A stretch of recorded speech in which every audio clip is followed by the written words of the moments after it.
Style icon Shruti Haasan చేతుల మీదుగా శుభప్రదం షాపింగ్ మాల్ జూలై 3 నల్గొండలలో గ్రాండ్ ఓపెనింగ్. నమస్తే. ఈరోజు మనతో పాటు ఉన్నారు powerful motivational speaker life coach Madhavi గారు. వారితో మాట్లాడదాం. నమస్తే మాధవి గారు. నమస్తే మ్యామ్. ఎలా ఉన్నారండి? నేను చాలా బాగున్నాను. మీరు ఎలా ఉన్నారండి? ఫైన్ అండి, గుడ్. మాధవి గారు, ఈ మధ్య పెళ్ళిళ్ళ కన్నా ముందు లివింగ్ రిలేషన్షిప్స్ అన్నవి ఎక్కువగా వింటూ ఉన్నాం. చాలామంది కొంతమంది ఇది రైట్ వే కదా అని అంటారు. ఎందుకంటే పెళ్ళయి గొడవలు పడి విడిపోయేదానికన్నా పెళ్ళికి ముందు ఒకరినొకరు అండర్స్టాండింగ్ చేసుకోవడం, ఒకరినొకరిని అర్థం చేసుకొని లైఫ్ని లీడ్ చేయడం కరెక్ట్ కదా అనేసి ఇలా ఆలోచించే వాళ్ళు ఉన్నారు. సో మీ దృష్టిలో లివింగ్ రిలేషన్షిప్ అంటే ఏంటి? దీనివల్ల ప్లస్ మైనస్? వండర్ఫుల్. ఈ క్వశ్చన్కి మీరు అన్నది మంచి చెడు రెండూ ఉంటాయి. అంటే ఇప్పుడు మనం మీరు ఎలాగో చెప్పినప్పుడు క్వశ్చన్లోకి అడిగినప్పుడు మన పాత వాళ్ళ దగ్గర నుంచి స్టార్ట్ చేస్తే, ఒకప్పుడు అసలు అమ్మాయి అబ్బాయిని చూసుకోకుండా కూడా పెళ్లి చేసిన రోజులు ఉంటాయి. పెళ్లి ముందు కరెక్ట్గా జీలకర్ర బెల్లం పెట్టినప్పుడు ఒకళ్ళ మొహకాళ్ళు ఒకళ్ళు చూసుకొని వాళ్ళు హ్యాపీగా ఉన్న రీజన్స్ వాళ్ళు అప్పటి నుంచి నడుస్తూనే ఉన్నాయి. హ్యాపీగా ఉన్న రోజులు ఉన్నాయి. తర్వాత ఏం చేశారంటే, బాబు ఇలా వద్దు, కొంచెం ఒకరికొకరు మొహాలన్నా చూసుకోండి రే బాబు అన్న దాంతో పెళ్లి చూపుల కాన్సెప్ట్ వచ్చింది. అంటే అది మనకు ముందు నుంచి ఉంది, కానీ అది మధ్యలో కొంచెం వెళ్ళిపోవడం వల్ల మళ్ళీ పెళ్లి చూపులు పెట్టారు. స్వయంవరం లేదా మనకి? అంటే ఒక ఆడవాళ్ళకి తనకు కావాల్సిన భర్త ఎప్పుడో మన పురాణం నుంచి ఉంది, స్వయంవరం పద్ధతి ఉంది. కాబట్టి అమ్మాయిలు సెలెక్ట్ చేసుకునేవాళ్ళు. చూడండి ఎంత మంచి బాగుంటుంది ప్రాసెస్. అంటే అంటే తన పేరెంట్ కూడా, ఫాదర్ కూడా నా కూతురికి ఎలాంటి వాళ్ళు కావాలని వాళ్ళే స్వయంవరంలో నించోబెట్టేవాడు. సేమ్ ఎబిలిటీ పీపుల్స్నే తీసుకొచ్చేవాడు, అంతేగాని మామూలు వాళ్ళని తీసుకురాకుండా ఒక రాజులే ఉండేవాడు. అట్లా సంథింగ్ ఎగ్జాంపుల్ తీసుకుంటే. సో అంటే ఆ టైం మన ఎగ్జాంపుల్ తీసుకుంటే మన కలియుగం లాంటి ఎగ్జాంపుల్లోకి వచ్చేసాక పెళ్లి చూపులు కాన్సెప్ట్ వచ్చేసింది. ఒకళ్ళొకళ్ళ చూసుకోవాలి, అర్థం చేసుకోవాలి. కానీ ఒక్క మాటలతో అయిపోతుందా? ఇద్దరం ఎదురుగుందా కూర్చొని నీకు వంట వచ్చా, నీకు అన్నం ఇది ఏం ఉద్యోగం చేస్తున్నావు, ఏం చదువుతున్నావు, ఇదంతా చెప్తే అయిపోతుందా? కాదు. Actual they use to see the background of the families. అంటే అటు 7 తరాలు ఇటు 7 తరాలు చూసుకొని తప్పుడు పెళ్లి చూపులు అరేంజ్ చేసి అమ్మాయి అబ్బాయి ఒకళ్ళు నచ్చారా లేదా, అభిప్రాయాలు ఎలా ఉన్నాయో తెలుసుకోవడానికి అదొక చిన్న ఎగ్జాంపుల్ పెట్టారు, నడిచేది. అది కూడా కొన్ని రోజులేక ఇది కూడా కష్టమవుతుంది. ఎందుకంటే ఒక్క 2-3 మీట్లు మాకు అర్థం కాదు కాబట్టి లెటర్స్ హ్యావ్ ఒక కొంచెం ఇంకా మంచిగా ఇద్దరు ఒక మాట్లాడుకుంటే బెటర్ కదా ఇద్దరు అని చెప్పేసి ఇద్దరు కొంచెం స్పెండ్ చేయడం, టైం ఇద్దరు ఒకరు మాట్లాడుకోవటం, ఇద్దరు కలవటం, కలుసుకొని బయటికి వెళ్ళటం, అలా కూడా ఒక నడుస్తూ ఉంటుంది. అది తప్పలేదు అందులో. ఎందుకంటే when you want to travel journey with that person, ఇద్దరికి కరెక్ట్ తెలుసుకోవాలి. అయితే ఇలా జరిగినప్పుడు ఏమవుతుందంటే మన కల్చర్ని మనం ఫాలో అయ్యాం. We never went out of the culture. మన కల్చర్ ప్రకారంగా ఎంత లిమిటేషన్ లిమిట్లో ఉన్నాం. అది ఫ్యామిలీలో కలిసేవాళ్ళు, లేకపోతే అందరిలో ఉన్నప్పుడు మాట్లాడుకోవటం, లేకపోతే ఇంట్లో ఉంటే కలవటం, అంతే తప్ప ఇంకా వేరే ఎక్స్ట్రీమ్స్కి వెళ్ళలేదు వాళ్ళు.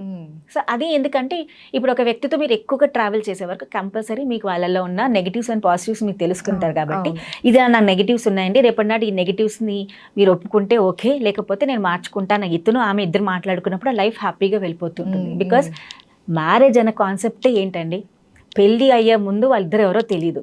జస్ట్ పెళ్ళైన వెంటనే ఒకరికొకళ్ళ తెలియకుండానే ఒకటైపోతారు. అంటే ఇంకా they have to accept each other. అది ఇంపార్టెంట్. అది ఒక అంత అద్భుతమైన రిలేషన్. అది ఇంకా ఏ రిలేషన్షిప్లో అంత అందం ఉండదు ఈ మ్యారేజ్ ఉన్న రిలేషన్షిప్లో. ఎందుకంటే ఇద్దరు డిఫరెంట్ ఫ్యామిలీ నుంచి వస్తారు, డిఫరెంట్ కల్చర్స్ నుంచి వస్తారు, డిఫరెంట్ ఫ్యామిలీ ప్లేసెస్ నుంచి వస్తారు, పెరిగిన ఎన్విరాన్మెంట్ అంతా తేడా ఒక్కసారిగా వచ్చేసేసి ఈమె ఆ ఇంటికి వెళ్ళాక ఎవ్రీ వన్తో ఆమె కలిసిపోవాలి, ఇంకా యాక్సెప్ట్ చేయాల్సిందే ఎలా ఉన్నా. అంటే ఆ మైండ్ సెట్ పేరెంట్స్కి చెప్పి పంపించేవాళ్ళు. ఇక్కడ ఏంటంటే ఉంటుందంటే నేనేం చెప్తున్నానంటే అమ్మాయిలకే కాదు అబ్బాయిలకి కూడా చెప్పాలి. అంటే నీ లైఫ్లో అమ్మాయి వస్తుంది కాబట్టి నీ లైఫ్ ఇవాళ నుంచి మారిపోతుంది. No you have to adjust with her. ఆమెకు నచ్చిన విధానంగా నువ్వు కూడా చేయాలి, మార్పులు నువ్వు కూడా తెచ్చుకోవాలి, ఇద్దరు ఒకళ్ళని అర్థం చేసుకోవాలని చెప్పేసి అటు అబ్బాయి వైపు కూడా చెప్పాలి. అది ఇంకా కొన్ని చోట్ల జరగట్లేదు, బట్ అందుకనే కొంచెం ప్రాబ్లమ్స్ కూడా రావడానికి ఆస్కారం అవుతుంది. కాబట్టి ఇది జరిగినప్పుడు ఏమవుతుందంటే ఏ రిలేషన్ అని హ్యాపీగా ఉంటుంది. ఇక్కడ పేరెంట్స్ పంపిస్తున్నారు అమ్మాయి చక్కగా ఉండాలమ్మా, నీ కొత్త ఇంటికి వెళ్తున్నావు, అందరితో అడ్జస్ట్ అయిపోమని. ఆ మైండ్ సెట్ చిన్నప్పటి నుంచి చెప్తాం కాబట్టి, ఇంట్లోంచి పెరిగిన వాతావరణమే కాబట్టి, ఓకే మన అమ్మని చూసి మనమే పెరిగాం, ఓకే ఇంటికి వచ్చాక మనం ఇలా కూడా ఇలాగే ఉండాలేమో అన్న ఫీలింగ్ మనకు కూడా వస్తాయి. కానీ యాజ్ అ కల్చర్ పెద్దగా అవుతుండగా అమ్మాయిలో డిఫరెంట్ కదండి. ఇప్పుడు అప్పుడున్న అమ్మాయి ఇలాగే ఉండాలని కాదు, ఆమె కూడా అభిప్రాయాలు మారుతున్నాయి. కంపల్సరీ అది మారాలి కూడా. అంటే ఫైనాన్షియల్గా నేను కూడా స్టేబుల్ అవ్వాలి, నేను ఫైనాన్షియల్గా నేను ఎదగాలి, నేను కూడా ఫ్యామిలీని సపోర్ట్ చేయాలి, నా డెసిజన్కి కూడా ఇంపార్టెన్స్ ఇవ్వాలి అన్న ఫీలింగ్ అమ్మాయికి వస్తుంది. అది నేను తప్పంటాలి, అది రావాల్సిందే. అప్పుడే ఫ్యామిలీ స్ట్రాంగ్గా ఉంటుంది. మీరు ఇప్పుడు మనం అలా ఇవ్వకపోయినా ఇంట్లో ఏ ఒకేషన్ వచ్చినా ఇద్దరు కూర్చొని ఆలోచిస్తూ ఉంటారు. అవును. ఇప్పుడు ఇతను కూడా నువ్వేం చెప్పాలనుకుంటున్నా, ఇద్దరు మాట్లాడుకుంటారు, ఒక డెసిజన్ ఫ్యాక్టర్ తీసుకొస్తారు, ఎంత ఫైనాన్షియల్గా ఏం చేయాలి అంతా ఇద్దరు బ్యాలెన్స్ చేసుకునే నడుస్తుంది ఇప్పటి వరకు. అంటే అలాంటప్పుడు కూడా ఇద్దరిని ఒకళ్ళొకరు సలహా తీసుకుంటున్నారా లేదా, మీకు నచ్చింది నేను చేయాల్సి వస్తుందా లేదా, వైఫ్ అండ్ హస్బెండ్లో ఒకరు నచ్చింది చేసుకుంటున్నారు, తప్పలేదు దాంట్లో.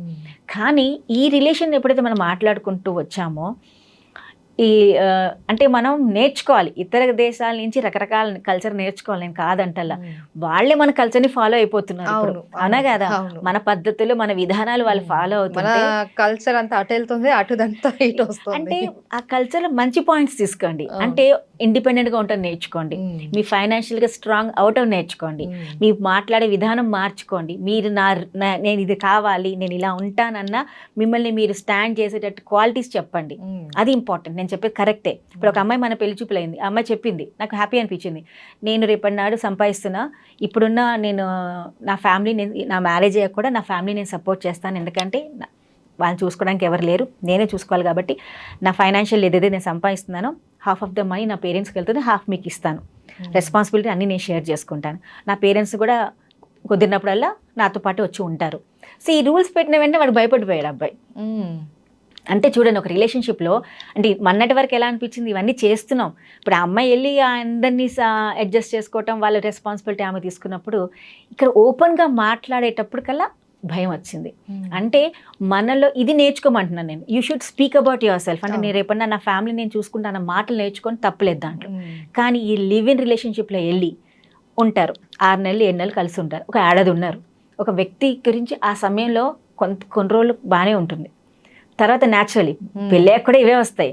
ఇప్పుడు మీకు నచ్చేది నాకు నచ్చకపోవచ్చు, నాకు నచ్చేది వాళ్ళకి నచ్చకపోవడంలో ఇద్దరు కొట్టుకోవడం తిట్టుకోవడం జరుగుతుంది, తప్పులేదు. పని దాంట్లో ఒక రకమైన బాధ్యత రెస్పాన్సిబిలిటీ వస్తుంది. ఎందుకంటే దిస్ ఈస్ ద వాట్, ఆయన నాకు రిలేషన్ స్టార్ట్ అయింది, నాకు రెస్పాన్సిబిలిటీ, నేను ఆవిడ నేను చూసుకోవాలి, ఆయన నేను చూసుకోవాలి, నా రెస్పాన్సిబిలిటీ. కాబట్టి ఎంత పెయిన్ వచ్చినా దాన్ని వాళ్ళిద్దరు అర్థం చేసుకుంటూ ఒకళ్ళన్నా తగ్గి ఆ లైఫ్ని గడిపేస్తారు.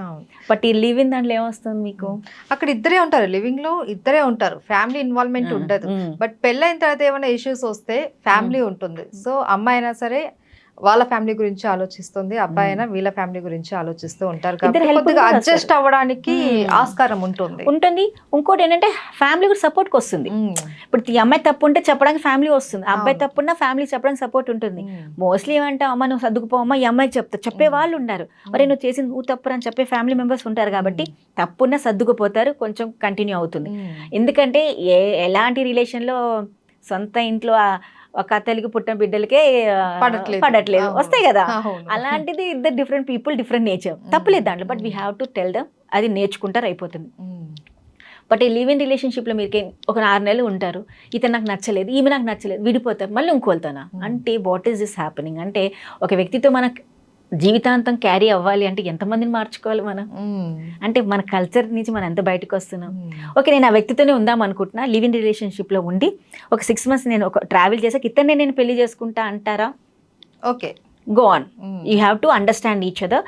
ఎందుకంటే ఈ ట్రావెలింగ్లో మీ ఇష్టాలు అవన్నీ మనం తెలుసుకుంటాం కాబట్టి, ఎక్కడ నేను మారాలో తెలుసుకుంటాం కాబట్టి, లైఫ్లో ఎప్పుడైనా ఇలాంటి సిచ్యువేషన్ వస్తే మన ఇద్దరు ఎలా ఒకరికొకరు సపోర్ట్ చేసుకోవాలని చేసుకొని, if you want get married after 1 year it's okay, మీరు అది మీ లైఫ్ కాబట్టి. పెళ్లి చేసుకుందాము అని ఫిక్స్ అయిన తర్వాత ఇలాంటి లివింగ్ రిలేషన్షిప్ లో ఉండడంలో తప్పులేదు. బట్ ఒక క్లారిటీ లేకున్నా, చేసుకుంటామో లేదో తెలియకుండా జస్ట్ అర్థం చేసుకుంటే చాలు అన్నట్లు ఉంటే మాత్రం తర్వాత ఎటువంటి పరిణామాలకు దారితీస్తుంది అన్నది మాత్రం మనం ఊహించలేము.